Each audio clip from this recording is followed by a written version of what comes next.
Hello everyone, and welcome to a rather apprehensive video from the tiny menagerie. For a long time now, I have been battling with Scutariella Japonica, which have been annoying my shrimp, or more likely, they have been annoying me. They don't really harm the shrimp unless they reach plague proportions, but the sight of them really gets under my skin. And so I have done another video all about Scutariella, which means I'm not going to go over the basics about them again, but ultimately the aim of the game is to get rid of them once and for all.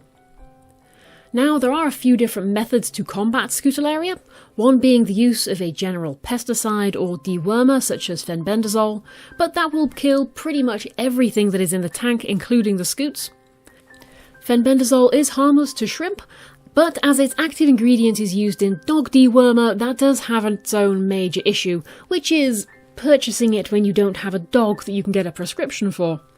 Also, it is rather expensive, and because it's going to kill all worm-like life in the tank, that includes things like detritus worms, who I would really much rather they stayed there. They do such a good job of cleaning up.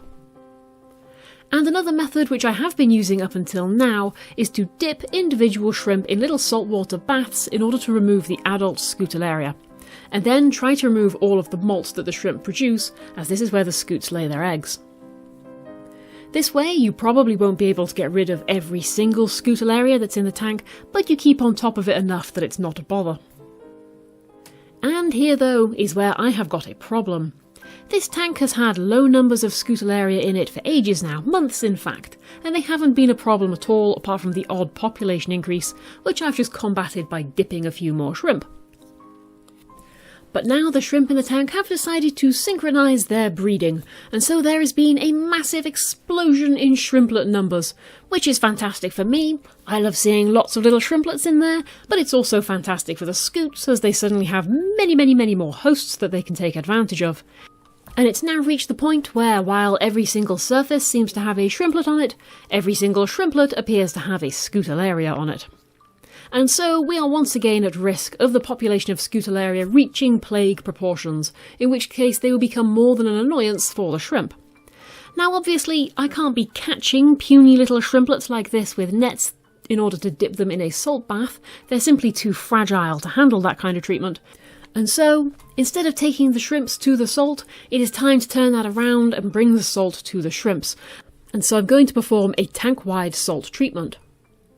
Now, you might be wondering, why go to the effort of dipping shrimp at all in the first place if you can just do a tank-wide treatment? And the answer to that is twofold. Firstly, I have never been able to find any concrete information about dosing and salinity for a tank-wide salt treatment, specifically for Scutariella treatments. Generally the reason why you do this is treating fish who might have fungal diseases, for example. All I've ever been able to find is bits and pieces of anecdotal information in forums, or the odd website, or the odd YouTube video that says, oh, just put a bit of salt in the tank, mix it up and it'll be fine. And so for me, it's always just been a bit concerning. The other problem with doing a tank-wide treatment is this will kill off a lot of the microscopic life that I have been so carefully cultivating in this tank. Not all of it, and not long-term like it would have been if I'd used fenbendazole or some other dog dewormer, for example, but it's still going to have an impact, which is something that I really wanted to avoid. But sadly, the scutes have now reached the stage where I think the shrimp are going to be starting to suffer, and so they are my priority. Everything else is just going to have to try and cope with this. It's time to get more serious and try to get rid of the scutes once and for all, just without dropping that proverbial fenbendazole bomb in the tank. Also, another thing to be worth noting is that this is not dangerous to the shrimp as you might suspect it was. All of the shrimp in this tank are Neocaridina, and they can actually live in brackish water, just so long as they've become acclimatised to it, and so this brief period in salt water isn't going to do them any real harm, or at least it shouldn't, and I'm hoping that translates to shrimplets as well. Anywho though, how am I going to treat this tank in order to get rid of the Scutariella? Well, step one is going to be to remove all of the plants, as these will definitely suffer in salt water, and remove all of the wood as well because this is porous and I don't want anything in there that could potentially absorb salt water and then release it back later on, causing pockets of higher salinity in the tank. And in all honesty, I don't really know whether this is necessary, it's just what I'm going to do just in case. Next step, I'm going to prepare my salt water.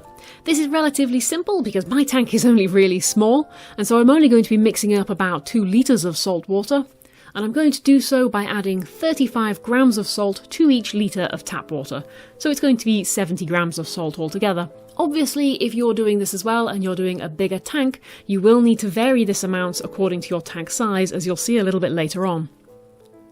For now though, I'm going to let the salt completely dissolve and so that the water is perfectly clear, so that I'm not going to be pouring crystals of salt straight into the tank. I want it to be salt water, not salt crystal.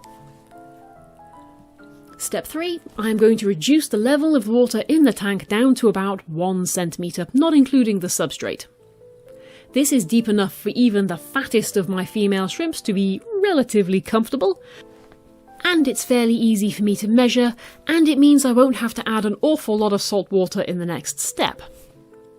And the next step is to slowly pour the salt water into the tank now until it reaches a depth of 2 centimetres, which I have marked on the side of the tank using a dry white marker, just so that I know roughly where I'm aiming for. This does mean now though that the tank contains just under half salt water and just over half fresh water, accounting for the water that would have been in the substrate. And this will give you a salinity that is pretty much brackish, which the shrimps are perfectly able to withstand for the next 10 minutes or so, while all the scoots get osmosed to death. I will watch the shrimp nice and closely during this stage, and I've got the old tap water on hand just in case anything looks like it's going wrong. Just the same as you would do if you were dipping the shrimp. In fact, you would always want to keep an eye on them. And I'm just looking out for any odd behaviour, anything that's a sign shrimp might be struggling for some reason. They might be moving very slowly, rolling on their sides, anything that just looks a little bit on the odd side. I can quickly add the water back in again. And after about 10 minutes or so, the adult scoots should have burned enough in order for them to die. There might be little stubs of them still attached onto the shrimp heads where they've got a sort of gluey little foot, but the rest of the body will have gone. And so now, I can just fill the tank back up again with its old water.